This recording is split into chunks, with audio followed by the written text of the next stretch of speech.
Good afternoon. I'm Ron DeSantis. We, Admiral Mays and I were, as well as some of the other officers, just came back from Naval Air Station Pensacola. Got it? The three service members who were killed, their caskets were loaded up on the plane and are off to now Dover, Delaware. So you had Ensign Watson. A lot of his family were there. It was very tough for them. I mean, this is a guy who was really had a bright future in front of him. It was just really, really, tragic to see. And obviously, the family, it's very, very difficult, as you'd imagine.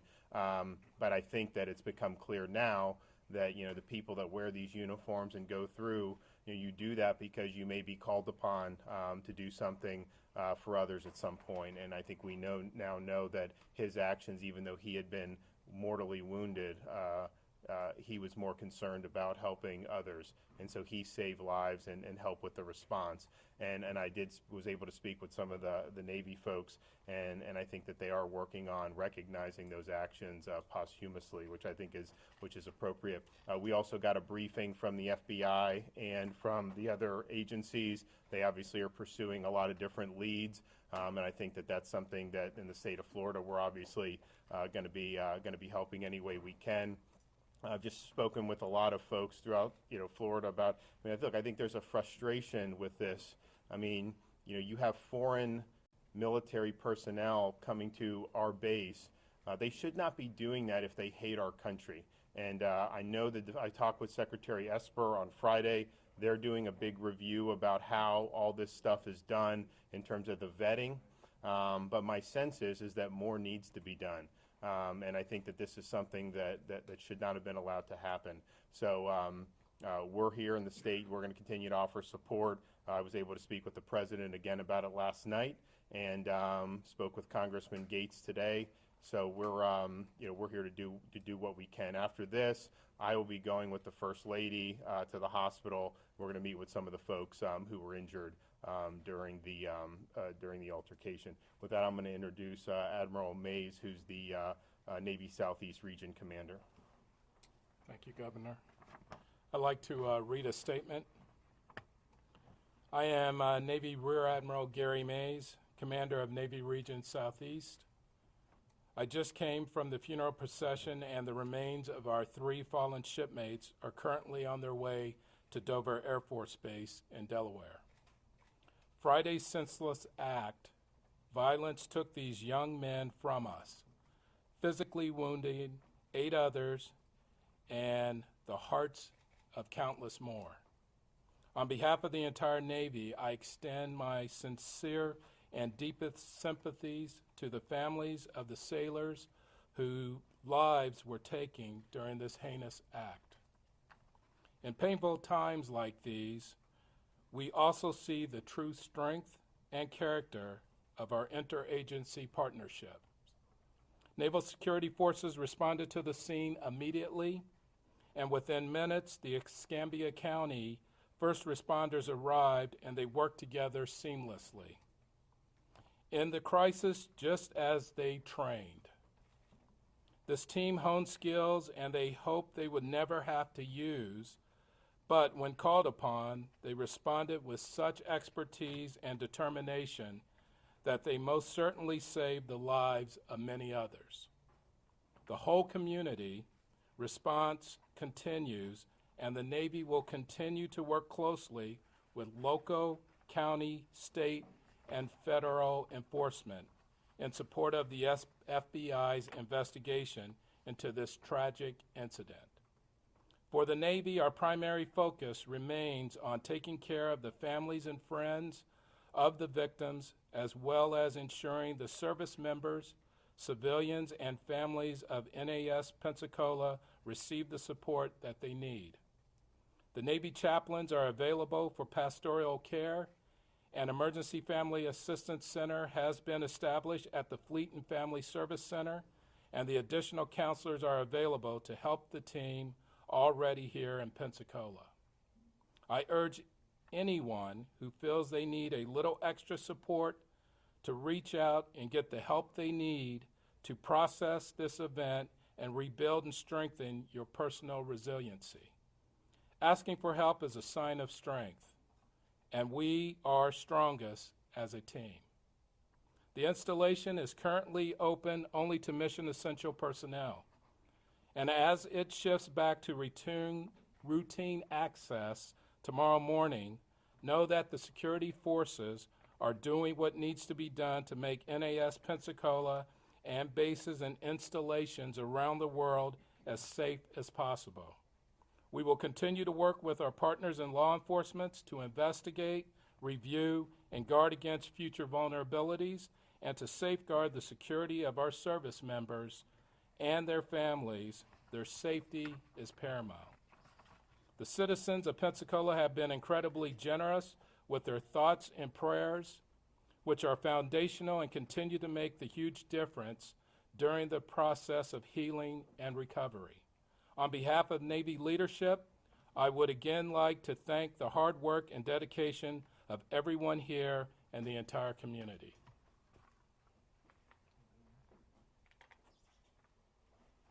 I'll take any questions for anybody? Governor, you know that Pensacola and NAS Pensacola have a deep relationship with each other. What kind of resources is the state providing both to the base as well as the community? Well, we've provided folks, so our Department of Emergency Management immediately descended and was deployed for any type of mental health. We've also sent DCF to the hospitals to work with any of the families for any issues that they may be having. And then FDLE is a part of the law enforcement. Obviously, it's being led by the FBI. You have ATF involved. But we are assisting with some of the interviews and some of the things that they're doing to gather more facts.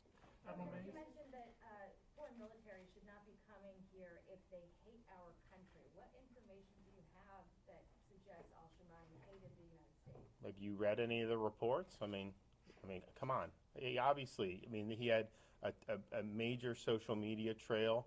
This guy was somebody who just had a deep-seated hatred for the United States, and that was pretty clear from that. And obviously the fact that he would do something like this. And so, my view is that for us to be bringing in these foreign nationals, you have to take precautions to protect the country. And the fact of the matter is, bringing in people from Saudi Arabia, you need to be on guard on that. It's not like we're dealing with, the bottom line is, I think it's going to be reviewed by the Secretary of Defense. I spoke with them. The President said they're reviewing it. But I think that this is something to have this individual be able to take out 3 of our sailors. To me, that's unacceptable, and I think it could have been prevented with better vetting. Are there different security procedures as foreign nationals come on and off the base? As opposed to U.S. sailors that are there? Well, I think I can let Admiral Mays, but I think basically they get an ID card, and I think they'd be able to ingress and egress similar to an active duty member. Yes, there is a vetting process that they go through prior to coming to the country, and then the Department of Defense vets those that are coming for DOD-related training. So there'd be no reason to check for a gun as they're coming on and off the base? Guns are not allowed on the base without prior permission. And so we can do random measures such as inspect vehicles for weapons. The sheriff wanted to add something real quick. Yeah, to your question, let me put this in a perspective that I'm dealing with in my community right now. Okay? If you want to know what the impact of this has been. By the way, my background's military. I'm a retired Air Force officer. I have trained with, Iranian at the time, Allied forces when the Shah of Iran was still in power, Kuwaitis, many from the Middle Eastern, from the United Arab Emirates. What I'm hearing from our community is number one, Sheriff, how could this happen? We opened our country to the Allied officers. We opened our hearts. Many of the folks that surround our military base, for those of you that don't know, they do sponsorships where they sponsor officers into their homes to do a cultural exchange. And so to have had that tremendous openness with this individual, and then you should have walked the crime scene with us. and you'd understand the anger in this community right now, where the innocents that were murdered in that training building is something that would stay with you for the rest of your life. So I would tell you it will be a very long time before this community, the military and the civilian community, gets over this, because we are an open, giving, and loving people, and that has been betrayed. Was the shooter Do hosted you by have a any family? information at this point that the shooter was part of a larger network or was radicalized by some ideology? I can't speak to that issue. I've not received a briefing from the FBI. Sheriff, was the shooter hosted by a family? Do you know? Are you aware? No. Governor, I'm unaware. Can I ask you about the issue of guns? The foreign nationals can apparently buy guns. I think many of us were surprised by this under certain circumstances. Is that something that's concerned to you? Will we be looking at those kind of regulations? Well, that's a federal loophole that he took advantage of. You know, I'm a big supporter of the Second Amendment, but the Second Amendment applies so that we, the American people, can keep and bear arms. It does not apply to Saudi Arabians, and so he had no constitutional right to do that for sure.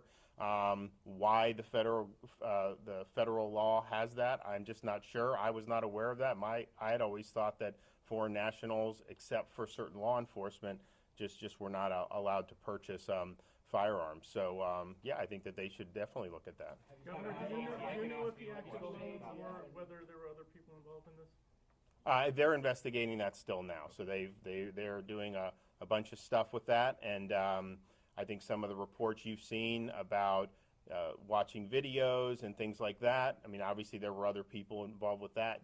Did they know or not know about what was going to happen? I think that that's still under investigation.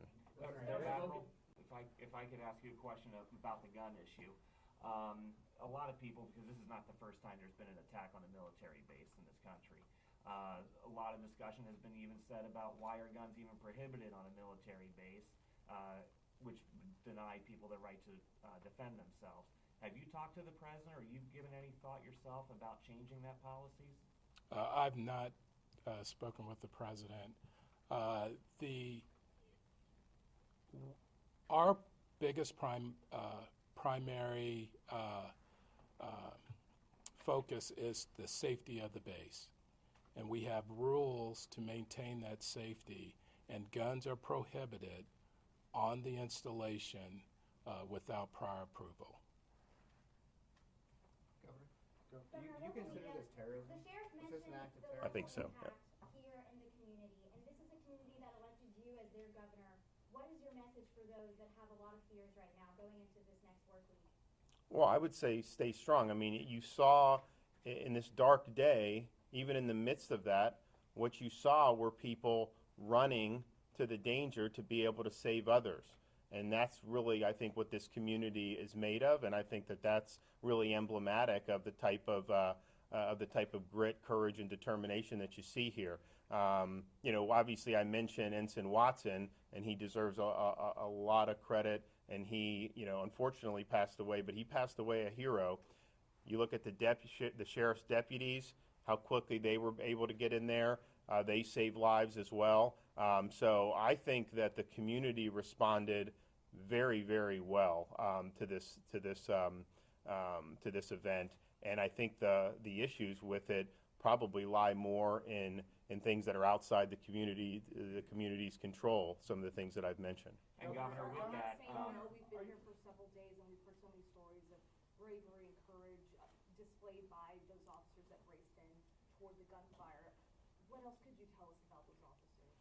Well, I think the sheriff could probably fill in some more, but as we were coming in here, we met with the dispatcher. So, I mean, I think the response time was just a few minutes, right? And so you have an active shooter, and obviously you had Ensign Watson, you had I know at least one of the other enlisted who ended up dying. You know, they were actively helping to direct where the response should go, and then you have the deputies in there returning fire and really preventing a lot more people from getting shot. And so, you know, you train for that, and the sheriff trains them for that.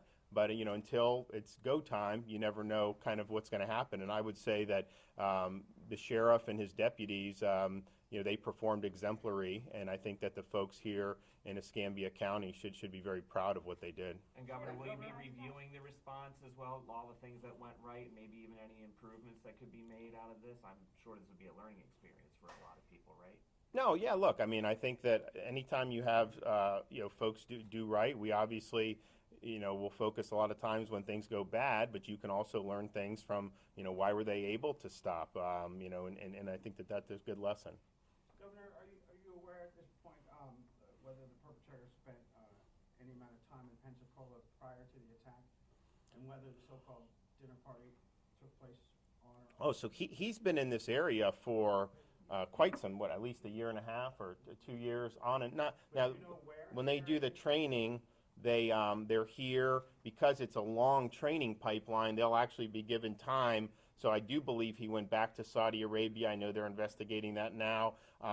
He recently had been in New York and some of these other places. So, but yeah, no, he was stationed here. So this is where he was. We have one more question for the governor. One more question. Governor, what's one of the questions you haven't gotten an answer to yet that you want answered? I think it's who else would have had knowledge, who else was involved, but then also what vetting takes place, not just on our end, which I think is important, but what type of vetting is done by the Saudi military and the Saudi government to try to ferret out people who may end up, having this type of worldview. So I know Esper is doing stuff with DOD, and I think they need to do that very quickly. Saudi Arabia has, as you know, pledged cooperation.